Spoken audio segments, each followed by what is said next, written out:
शहाजीराजेंनी 3 वेळा बंड केलाय स्वराज्यासाठी. म्हणजे मूळ जी संकल्पना म्हणजे स्थापना जी ज्यांना करायची होती ती शहाजीराजे होते, पण 3 वेळा बंड केला, त्यांना ते जमलं नाही. म्हणजे अनसक्सेसफुल राहिले. जमलं नाही असं नाही, अनसक्सेसफुल राहिले. ओके. सो त्यासाठी म्हटलं जातं की जे शहाजीराजांना करता आलं नाही ते छत्रपती शिवाजी महाराजांनी करून दाखवलं. शहाजीराजांबद्दल सांगायचं म्हटलं तर खरं तर त्यांच्या यावर अन्याय झाला आहे. म्हणजे फारसं असं लोकांना माहीत नाही शहाजीराजांबद्दल. म्हणजे ज्यांना इतिहासकार असेल म्हणा, ज्यांनी वाचलंय त्यांना माहीत आहे.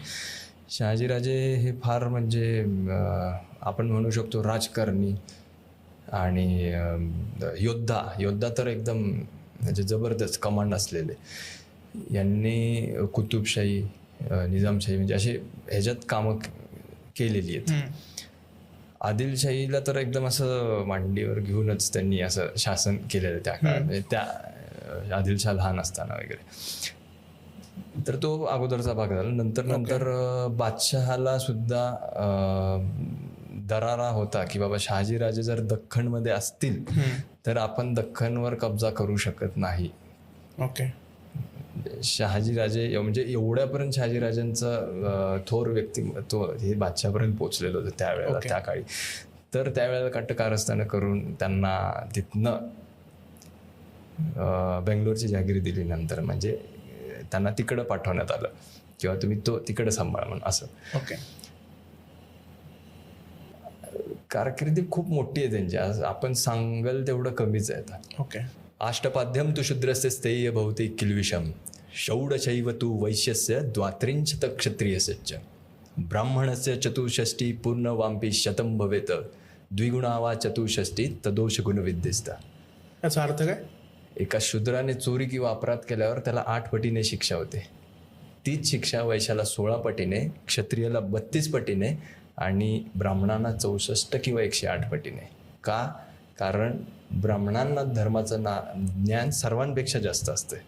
ओके. असा ओव्हरऑल त्याचा अर्थ होतो. आणि इन द सेन्स कसं की हे शूद्र हे असं हे सगळा दुजाभाव नाही पाहिजे.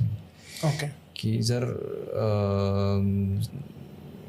कुंभार जर माठ बनवतोय, भांडी बनवतोय, तर त्यात तुम्ही जेवता, पाणी पिताय म्हणजे माठातलं येते, तर ते तुम्ही वापरू नका. म्हणजे ओव्हरऑल माळी जर फुलं उगवतोय तर ते मग तुम्ही देवाला हे करताय. ती आपण असं दुजाभाव केला नाही पाहिजे. प्रत्येकाचं काम हे तशा ह्याच्यानी ठरलेलं आहे. आपण कोणी नाहीये कुणाला आपण हे तू असं आहे तू त्याचं आहे. आपण आपलं बघावं. दुसऱ्यांना बोटं दाखवू नये. आपण आपल्याकडे 4 बोट हे विसरू नये. इव्हन महाराजांनी 18 पगड जातींना मिळून एक्झॅक्टली मराठा साम्राज्य स्थापन केलं होतं. मला पर्सनली हे चुकीचं वाटतंय की हे जातपात जे करतात लोक, की मला हे पटतच नाही. मुळात हे कुठून चालू झालं हे मुळात हे फार पूर्वी ह्याचा संदर्भ लागतो की इंग्रजांनी डिवाइड अँड रूल हा जो त्यांनी हे केलं, स्ट्रॅटेजी यूज केली.